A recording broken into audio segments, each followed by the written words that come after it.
ભગવાનના દર્શન સોનાવેશમાં થશે, જેને દર્શન જોવા હોય તે આજે મંદિરમાં આવશે. પરંતુ સૌથી મહત્વની વાત કે સોનાવેશના દર્શન શા માટે લોકો જોવા માંગતા હોય છે?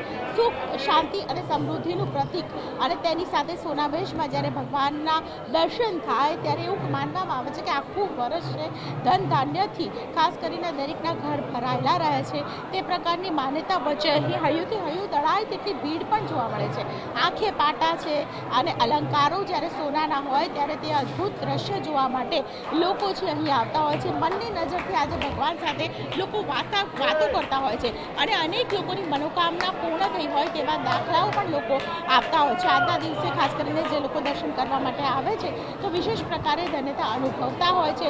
લોકો સાથે પણ એક વાતચીત કરવાનો પ્રયત્ન મારો રહેશે, કારણ કે જે પ્રકારે લોકો દૂર દૂરથી આવતા હોય છે અને કહી શકાય કે સોનાવેશના દર્શન માટે આવતા હોય છે જે લોકો છે તેમની સાથે પણ વાતચીત કરીશું. બેન, મને કહેશો કે આજે જ્યારે તમે દર્શન માટે આવ્યા છો, ક્યાંથી આવ્યા છો? કેટલા સમયથી આપ વિચાર કરી રહ્યા હતા કે સોનાવેશના દર્શન કરવા માટે તમારે આવવું છે? ઘણા સમયથી અમે મણિનગરથી આવીએ છીએ, અમદાવાદમાં રહીએ છીએ અને દર વર્ષે આવી રીતે આવીએ છીએ દર્શન કરવા. અને આવતા વર્ષે બીજા દિવસે બી દર્શન કરવા આવીએ છીએ અમે. રથ આવે પછી, હા, રથ પૂરો થશે ને રથયાત્રાના બીજા દિવસે. તમે ક્યાંથી આવો છો? હું વસ્ત્રાપુરથી આવું છું ને દર વર્ષે આવું છું અને છેલ્લા 70 વર્ષથી અમે અહીંયા દર્શન કરવા આવીએ છીએ. મારા દાદા પરદાદા બધા જ અહીંયા દર્શન માટે આવીએ છીએ. અને જય જગન્નાથજી. જય જગન્નાથ. કહેતા એ લોકો છે ખાસ કરીને ભગવાનના દર્શન કરવા માટે આવતા હોય છે ને વર્ષો જૂની જે પરંપરા છે આજે પણ સચવાયેલી છે.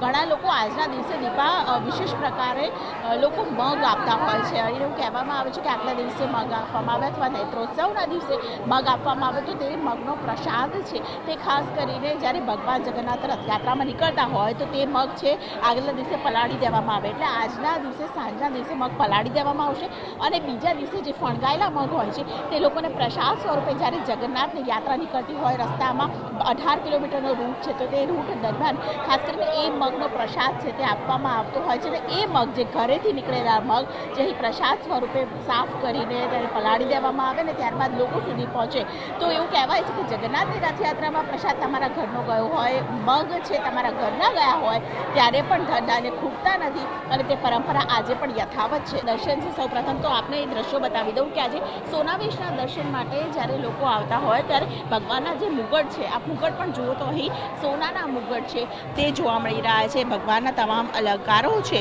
તે કહી શકાય કે અલંકારો છે રત્નજડિત અલંકારો, તેના દર્શન કરવા માટે લોકો દૂર દૂરથી આવતા હોય છે. અને આજના દિવસનું મહત્ત્વ એટલા માટે કે આવતીકાલે જ્યારે બીજના દિવસે ભગવાન છે પોતે નગર યાત્રાએ નીકળતા હોય ત્યારે આગલા દિવસે સોનાવેશ છે તે કરવામાં આવે છે. એટલે ભગવાનને સોના સ્વરૂપે તમામ વસ્તુ છે તે ચડાવવામાં આવતી હોય છે. સાથે આજના દિવસે મહત્વની વાત એ કે આજે રથ પૂજન પણ કરવામાં આવે છે. એટલે ભગવાન જે રથમાં સવાર થશે તો તે રથ છે તે રથ મંદિરની અંદર લાવી દેવામાં આવતા હોય છે અને તે રથનું પૂજન કરવામાં આવતું હોય છે. તે માટે ખાસ કરીને 1200થી પણ વધારે ખલાસીઓ છે તેઓ આવી ચૂક્યા છે ગુજરાતભરમાંથી. મુંબઈ, કહી શકાય નડિયાદ, ગુજરાતભરમાંથી જો વાત કરવામાં આવે તો નવસારી જિલ્લાના પણ જે કહી શકાય કે ખલાસીઓ છે તેઓ આવ્યા છે. સુરતથી પણ આવે છે. તમામ ખલાસીઓ થઈને પણ 1200થી પણ વધારે ખલાસીઓ જેઓ ભગવાનના ત્રણેય રથ છે તે ખેંચતા હોય છે. આપ જુઓ અત્યારે સોનાવેશના દર્શન છે તે થઈ રહ્યા છે. અને આજના દિવસે ખાસ કરીને સાંજના સમયે મુખ્યમંત્રી છે તેઓ પણ આવવાના છે. મુખ્યમંત્રી ભૂપેન્દ્ર પટેલ દ્વારા મહાઆરતી છે તેનું આયોજન કરવામાં આવ્યું છે.